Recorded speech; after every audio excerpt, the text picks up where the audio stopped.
From the shadow of Mount Rainier comes your business superheroes, the Disruptors, Bill and Candace. I'm Bill. And I'm Candace. And we're the Disruptors. Welcome to the show. Today we're going to talk about vision statements. And, yes, we are. And Candace, what is a vision statement? Well, let me just go ahead and lay some foundation first before I dive into exactly what a vision statement is. First of all, it actually is that of where the company is headed. So what are you actually wanting to do with your company? So it's sort of like, what area are you targeting for your company? If you make donuts and you're going for, a bakery industry. Yes, but a vision statement should say something like making the best donut in all the universe. Oh, okay. That's a vision statement. That's a vision statement. Okay, then what are the keys to then a good vision statement? Well, first of all, your vision statement, it's important that it's clear to the point. It's memorable and inspiring. It's big enough for you to grow into and flexible enough for you to expand income streams and services. So it's generic, but yet it's strategic. I see. So one of the things that you're going to want to, that is also important, is you want to be able to educate and keep your vision in front of your employees, clients, looky-loos, but most importantly, beautiful you. You're always going to want to be able to know exactly how where you're building the company to. And the more clarity you have, the easier your decisions are to make. And what I mean by that is, let's take that bakery idea. Okay, the donut. Back to the donuts.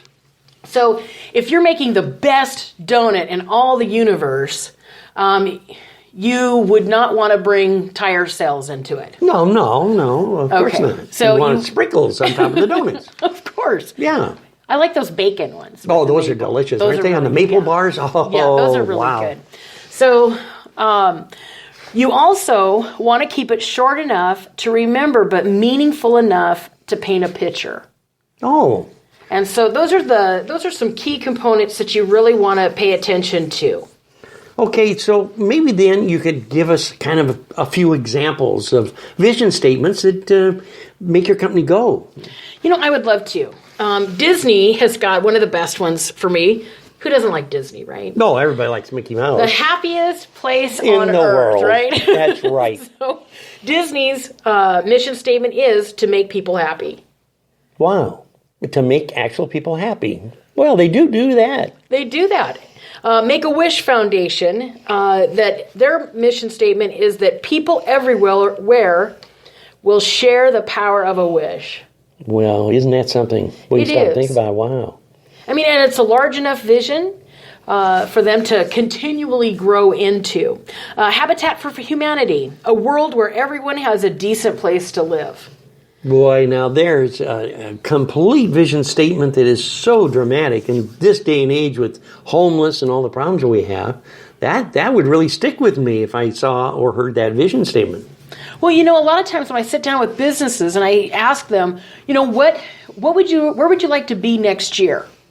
And a lot of times what they'll say is, I just want to be in business. Just in business. I just want to be able to survive and pay the bills, and that's it. Well, that's a horrible statement. And let me tell you why. Because first and foremost, we all want to be in business next year, right? Right. And the year to come. And the year to come. And maybe even the year to come after that. You never know. Yes. So to come back and state that, you lack vision as to where you're really wanting to take the company. And so one of the things that it makes decision-making far more easier when you have a clear vision, because you can quickly and easily say, oh, well, you know what? That's not part of our vision. So going back to the bakery, so if you don't want to add tires, why wouldn't you want to bring in tires? Well, it's kind of simple. Well, yeah, tires. We've made it absurdly easy, but you're not a Les Schwab or a car dealership or a repair shop. And it'd be pretty hard to drive on donuts. Well, who wants to eat rubber? Yeah, that's true. We can start there. That's true. So whenever you're challenged or opportunity comes by all the time, you can quickly decide, gee, does this match what my vision statement is? For example, our vision statement at Wild Child is to unearth the best leaders in the world. Wow. So we have a lot of digging to do, right? Well, I think you better bring in a big steam shovel and start working. So, Bill, do you have a vision statement? I had a vision statement. I wrote it down. I was on the way to the office and lost it to the studio. I think the vision statement that I want to bring out is just visually be able to brand, your company, on the internet using technology. So let's go ahead and let's do an exercise with our listeners. Okay. So with that said, that's true. So let's go ahead and take a look at what would be a broad enough sweep that would cause your vision statement to stand out. Okay, where would we start?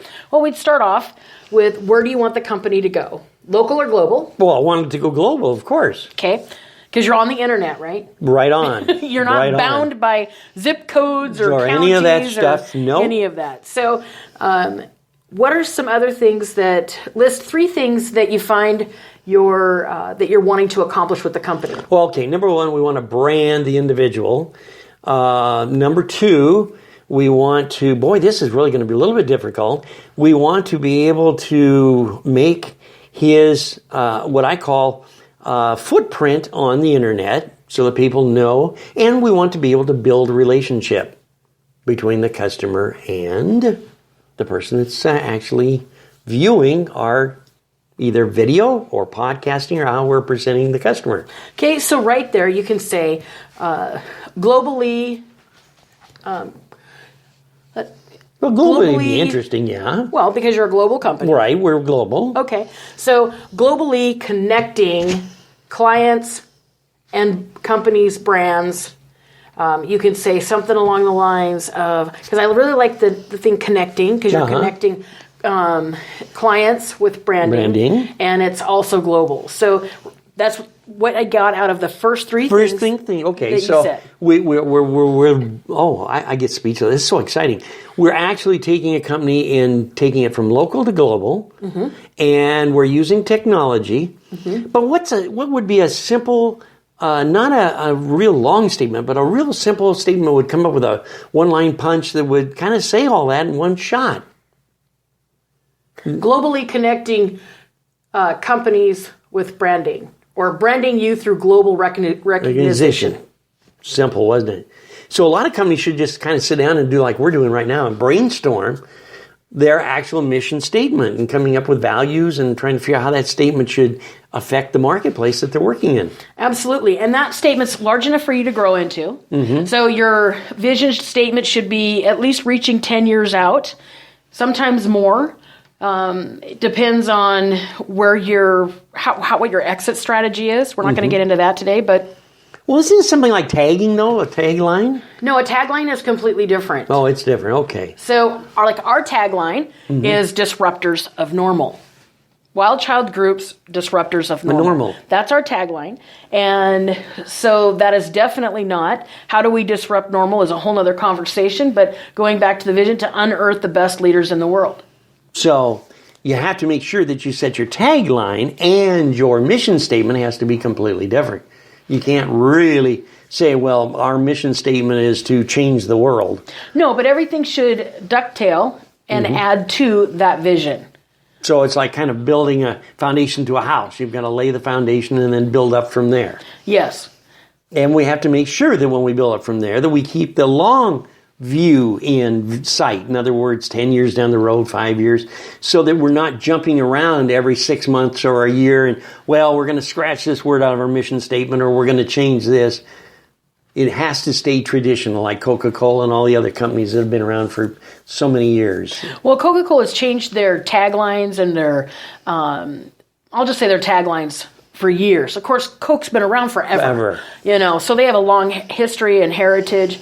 But you should be able, unless you're completely rebranding your company, taking a completely different direction, you should still be able to grow into it. Unless you sell your company and you have new wink, wink, management come in and they revamp and they're taking, or if you've been acquired through acquisitions or whatever, you've sold it.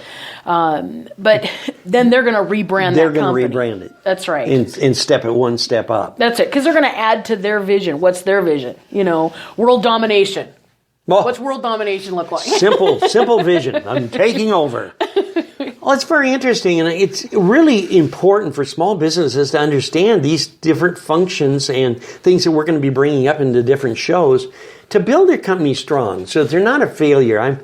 So many companies every year fall from either lack of financing, or they're not organized right, or their product or services are totally not in gear with what they need to do, and they've lost the whole program. Well, you're kind of hitting a little bit of a nerve. A lot of businesses fail, and numbers fluctuate, different depending on what statistics. Either 86%, or it can go as high as 96%, or let's just say 70%. 70%. Which is not a true number, but right. 70% of all businesses fail, and they don't have to.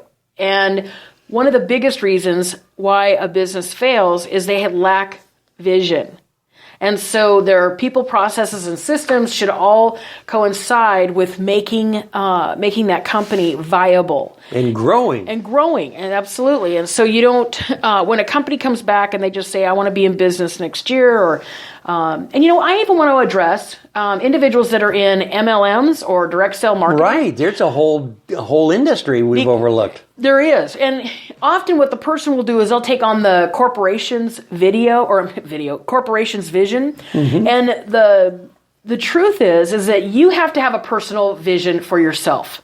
Oh. It's nice to sit there under, the vision of Tupperware or any of them, or any of the MLMs. Any of them. It doesn't even matter. But what is your vision? If you're doing I don't want to get into names or anything like that, but let's say if you're selling vitamins, Okay. So your personal vision could be to make America healthy. I'll steal Trump's line. To make America healthy again. Again. Okay. Again. So then that's very important. I don't think a lot of people think about that when they get into MLMs, because actually they're not building any mission statement for themselves or branding themselves. What they're doing is they're just bringing the MLM's mission statement out. Yes. And through process of continuing to publish it or get on the internet or talk about it, it's not them, it is their company they represent. Yes. How important is it to really, even though you're an MLM or a small business, how important is a mission statement to that business? Well, it's one of the backbones of the company. Actually, I'll say that I'll go as far as to say that it is the backbone, because everything stems off of your vision statement. And when companies lose clarity, they've lost a vision. They don't know where they're going. They don't know what they're building. And they don't know how to get there. And if you don't have a vision, if you don't know where you're going, right? Right, if you're lost, but yet you want to create something, first and foremost, how do you know that you're not already there? How do you know that the decisions you're making is building your company and you're going there? True. So, you sit down and look at it, then you're kind of lost. You are a company lost without direction. So you should write it down, make it clear, so that anyone behind you can pick that vision up and run with it. Your customers can pick up that vision and run with it, especially if you're a cause-based business. Uh-huh. For example, you can pick up that vision of, let's do Tom's shoes. Shoes. If you buy a pair of shoes, they send a pair of shoes somewhere else to a needy somebody. country. Yeah. So you're right there. That's part of, even though that's not exactly, I don't think, their mission statement, but the whole concept is that they're enrolling people into their global attitude. Right, and in showing that they can have a purpose for that company that stands out to the buyer and makes the buyer want to purchase from that company. That's an interesting whole theory on that, and I'm glad that you brought that up. Well, what kind of conclusions can we add to this program today and help our viewers and listeners out? Well, I'll just wrap it up with this. Vision statements, if used properly, create clarity and will empower decisions that make it possible to obtain your dreams and the reality of what you're going after. Well, that's a whole bunch of good stuff today. Vision statements, let's everybody out there that's listening to us. By the way, if you have questions for us, maybe on vision statements or things of this nature, Candace, how can they get a hold of you? 253-96